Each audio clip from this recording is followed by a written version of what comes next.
What's going on, guys? So before I get into my unboxing and first impressions on the Google Pixel 10, I want to cover a couple topics with you guys. I'll make sure to keep this brief. So I have another surgery coming up in about a couple hours. So the video you're watching now is going to be released on Friday. But hopefully by the time my surgery is done, I'm able to make videos for you guys because I know the Apple event is coming out next Tuesday. And I'm really excited to hear what Apple has released for this upcoming fall season. But I'll also try to make a recap video of where I've been for like the past 3-4 months because I've been pretty much on a hiatus without any real explanation. Long story short, it's been great. It's just kind of been hard finding that consistency, and I would not want to make videos unless I can be consistent moving forward. And then the second thing is in my Pixel 10 Pro unboxing and first impressions that you can see here, I actually compared it to the Pixel 9 Pro, or excuse me, I'm still getting confused. I compared it to the Pixel 9. So you guys did point out that I was comparing a base Pixel 9 to a Pixel 10 Pro. And I actually meant to compare it to this guy here, the Pixel 9 Pro XL. Also wasn't updated to the Material Expressive 3 that they're using. But anyway, I apologize, and I will make that correction, and I will really just focus on the Pixel 10 by itself and have a comparison video separate. But I do want to also kind of highlight some other products here, which is the Samsung Galaxy S25 and the OnePlus 13, because in terms of price range, I'd say these are really the only two phones you should consider in the US when you are looking at something like the Pixel 10. So without further ado, a word from our sponsor, Nobody. So we always got to give credit where credit is due, and this was made in China. This one is not made in Vietnam. Keep in mind, you should always figure out where your devices are made. It kind of tells you on the supply chain in the world for the tech products at this point in time, at least here in the US. So let me just go ahead and cut this open. Some people always complain about the way I cut open products. There are these pull tabs that are clearly there, but hey, guess what? I don't want to use it. I just want to open it the way I want to open it. All right, so as you can see here, we have Google Pixel 10. I'm just going to push this out with my thumbs, just like so. I think this is like the blue color that they have, so let's just see this together in 1, 2, 3. Let's get the official color name here. So this is the Frost color. It looks quite frosty with the wrapping that it's in. So go ahead, and if you aren't aware with the new Pixel series, there is no SIM card. They are following Apple's suit. Once again, I don't know if this is something that is exclusive to the US. I'll do my research, but I have a feeling it's going to be US and select countries that don't offer physical SIMs anymore. But yeah, I'm just gonna pull that. This is at least make it strong enough for it to be pulled with one finger. Otherwise, just use a tab that people can just pull. Come on now, wasting my time. All right, so this is the Frost color. I don't need any more USB-C charging cables. This is the Frost color. The color that I had in the last video was Moonstone. The Pro series definitely has a bit more executive vibes in terms of their colors. But the Frost, I kind of like it. The G logo is a little bit more pronounced. All right, so going around the device real quick as we boot up the device here, we have our power and lock button. This actually doubles as our Gemini button as well. Hold it down, you'll be getting access to the personal assistant there. You have your volume rocker, which is not 2 separate buttons, it's just one rocker itself. Sounds pretty clicky, I like that. Let me actually compare this to the older model.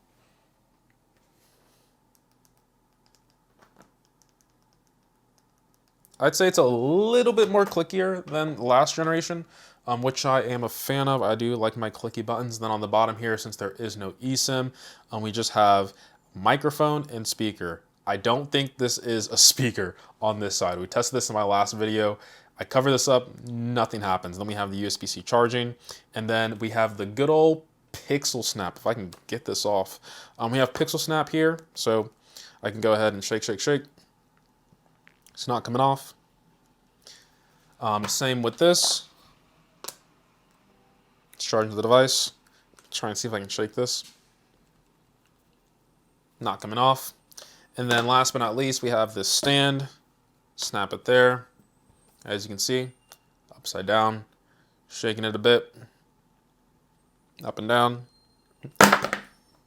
All right, so now that we know Pixel Snap works, we can go ahead and go through the regular process. Let's go ahead and do a quick smell test.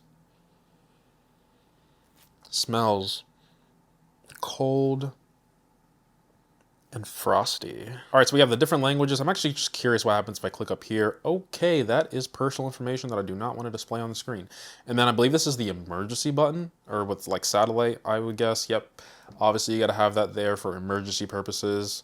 So gonna go ahead and set up here. All right, so we're finally booted up into our device, and one thing that you should do if you are getting the Pixel 10 around this time is to actually go to the settings real quick, because this is a big thing that Google is putting out. If you go to your system settings and then you go to software updates, not rules, software updates, you want to check for software updates, because this update is actually what changes to the newer UI that Pixel is using. If I were to bring over the Pixel 10 Pro that I did in my last video, if I just go to settings by itself, you'll see that, you know, we have all these different colors. It's a bit more easier on the eyes to kind of understand where everything is.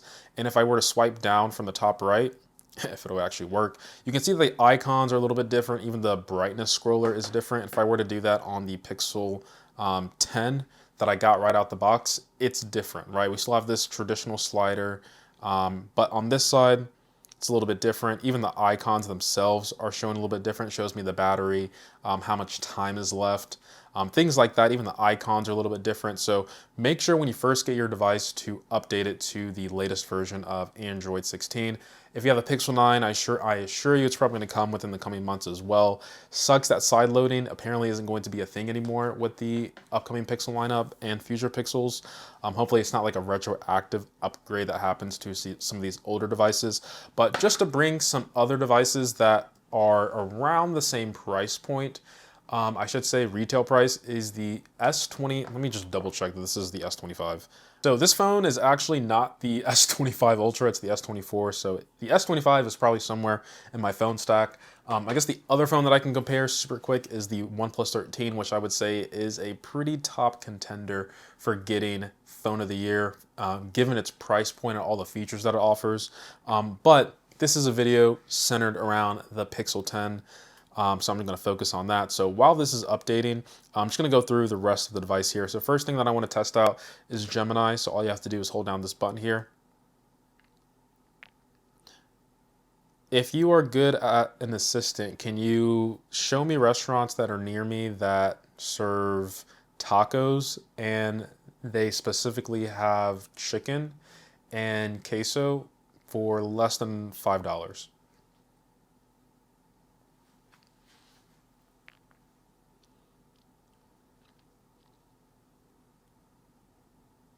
I don't know if I have my location enabled, so maybe it might struggle, but it looks like it's doing some Google searching, some Google mapping. Based on your request, I found a restaurant that meets all your criteria. Okay, so it pretty much found it for me. I'm not going to show this because it's a little bit of information leaking here, but another good one is like flights. I would say flights, and when it comes to traveling, just giving like a baseline of kind of understanding what the pricing might look like. I want to take a trip to Brazil for 2 weeks, and I'm leaving on October 27th. Can you find me flights in my area and hotel stays in Rio?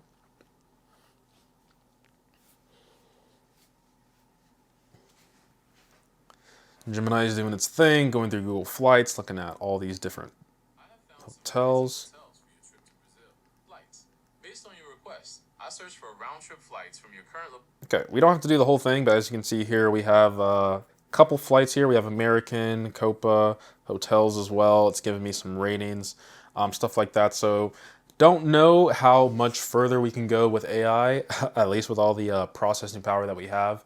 At least that's what's available to the public. Don't want to get into that whole topic. I'll save that for future videos. But Gemini does its job better than I would say most assistants on smartphones. But you can get Gemini on pretty much any device, so it's not limited to Google. There are little bit more things that you can do with the Gemini model within a Pixel device, but I'll also showcase that in a different video. Let's go ahead and get into the video aspect. And here with me, I have the regular Pixel 10 Pro. I do have the 9 Pro and the 9 Pro XL just to do some quick comparisons, but I'm interested to see how much has really changed from Google from the last generation. You know what hasn't changed? So one thing about the speakers, why do they show these ads now? is the speaker. So if I cover this up, it should get a little bit softer. If I cover this side, it should get softer. But if I cover this one, it's not going to get as soft. So just take a listen. On this channel, our sponsor, Nobody. So as always, guys, we got to give credit where credit is due. And this was made in Vietnam. Once again, a lot of things are moving from China over to Vietnam. Probably just more cost savings, but let's go ahead and get this unboxed. So we do have these pull tabs here, but we can just go ahead and cut these off. Speaker is super clear. Like what I say in most of my unboxing first impressions video, a lot of people are not going to have the volume maxed out, but the maxed out just kind of lets me know if there's any distortion at very high volumes. And when it comes to just like if you're watching for a lot of like talking videos, very clear, no distortion at all. Let me just play a song real quick to see if there's any distortion that I hear. So this is an OLED screen and this is a dark background. I just chose this music video off D's by Jid and J. Cole. But in terms of volume, once again, it is maxed out, no distortion at all. So if you plan to listen to music or listen to podcasts and stuff from the phone itself, you're not gonna have a bad time. I wish they were a little bit louder, but for the most part, if you're really close to the phone, not too bad. Throw it in a cup. It's gonna do a lot of helping in terms of radiating that sound out. But I just don't know why the speakers from, the SIM card being removed, I was expecting the speakers to be louder, but it really just sounds more or less the same. But I am happy that the speakers are clear at all volumes. Another thing as well, I mentioned OLED earlier, but the blacks are black. I would say, yeah, that's definitely black. Whoever did the color grading on this did a pretty good job, but this is OLED pretty much for what you've seen for probably I'd say like the last 3-4 years. Actua display, since Google has been using it for the last couple years, it's definitely an improvement, but don't know how much better people can get in terms of seeing the difference between one generation from another. The colors look great. You're not going to be dissatisfied. The brightness is higher a little bit than last generation. But other than that, it's an OLED screen. What do you expect? Blacks are black, colors are vivid. No off axis in terms of viewing angles. It's not like a matte screen that Samsung has on their TVs. All right, so other than that, let's go to the camera real quick, do a quick front facing test. All right, so these are close to default settings with the front facing camera on the Pixel 10. The only thing that I've changed was going from 1080 to 4K. By default, it has speech enhancement on, so you guys let me know how it sounds specifically. But from last generation, I had a pretty good experience with the front-facing camera. I actually preferred it than the back camera. But from the Pixel 10 Pro video that I just did, the back camera was slightly better. So you guys let me know how it looks and sounds. And then I will also zoom out just a tad. Oh, it actually zooms in. I can't read numbers, but this is a little bit cropped in. So you guys let me know how it looks and sounds. And then I'll zoom out. There we go. All right, so now I'm using the back camera. This is recorded in 4K with the speech enhancement turned on. The back cameras do have some stabilization, so I'll move it up and down. You guys let me know if it is pretty stable. They do have another setting where it's a lock stabilization, or at least a lock screen, something like that. So I'll make sure to test that out as well to see what it looks like. But just jiggling the phone up and down, you guys let me know if it looks pretty stabilized or not. But other than that, the back cameras should be a little bit more well-defined on what it's capturing compared to the front-facing camera, but I'll let you guys be the verdict. But let me know how the speech enhancement sounds. So I'll probably title this video something similar to the Pixel 10 Pro video that I made, and oh god, the color is just insane. Anyway, this is more of an S cycle by Google, but since S cycles aren't really a thing anymore and Rs are still common with OnePlus, this just seems like a soft cycle for the Pixel 9. The Pixel 9 was a solid phone, one of my favorite phones of last year, and Google realized that and has only made very minor improvements upon the entire design for the 10 series. It's the 10th anniversary from the actual Pixel name. Google was doing phones before with the Nexus lineup. I was expecting a little bit more when it came to showcasing the Pixel 10 series this year, but seems like they wanted to play it safe. The colors are fun. The presentation was also fun. I think in terms of the colors and the design choice, it's much better this time around. Whereas last generation, they were still kind of playing it safe with, the traditional designs of what smartphones have been doing. But it seems like Google is growing into their own in terms of their identity now, especially since the 7 series, I would argue. And it really does feel like a solid phone that can go toe to toe with phones that are coming from the likes of, sorry, I'm like choosing which device to pick from. The Fold, I don't have the Google Fold yet. It comes out, I think, later in October. But phones like the Ultra series by Samsung, or even OnePlus as well, and even the iPhone series on the Pro lineup, like people are putting Pixel in the conversation for a reason, and it's not because of these higher specs that these other companies offer. Like, yes, Apple's going to perform really well in benchmarks. Samsung, OnePlus are going to cherry pick some of the best Snapdragons that they can get. Google doesn't care about that. They want to double down on building out their own hardware for their own OS and making it so it is the best user experience. And I would argue the Pixel experience is one of the best phone experiences that I've had, minus all the privacy stuff that you get when purchasing a Google phone. But outside of that, I mean, solid camera, solid OS, solid updates. What more can you really ask from a device? All the smart features that really does make the Pixel lineup feel more personal to you. And I apologize, this is not supposed to be a review by any means. This is just first impressions. But just to kind of wrap things up, it's pretty common for Android devices to go on sale. And the Pixel 9, like I would say like a week or two before, the phones were like half off, and now they're back to retail price. But for the Pixel 10, I'd say just wait. There's going to be a sale by Google within the next month, I would say. Always take advantage of trade-in deals, whether it's from Google or with your carrier. You can get a lot back, so you're basically getting the phone for free. Just read the fine print and don't get screwed on the financing part if you do intend to finance your phone. But do not buy this at retail. I don't think a lot of phones are worth retail price. Take advantage of trade-in deals, sell your old phone, things like that, because you don't need them. You really just need the latest device that you have. Yes, I understand you can have a backup, but trust me, these phones are not worth retail price. Anyway, I appreciate every single sub, like, and comment, and as always, guys, much love.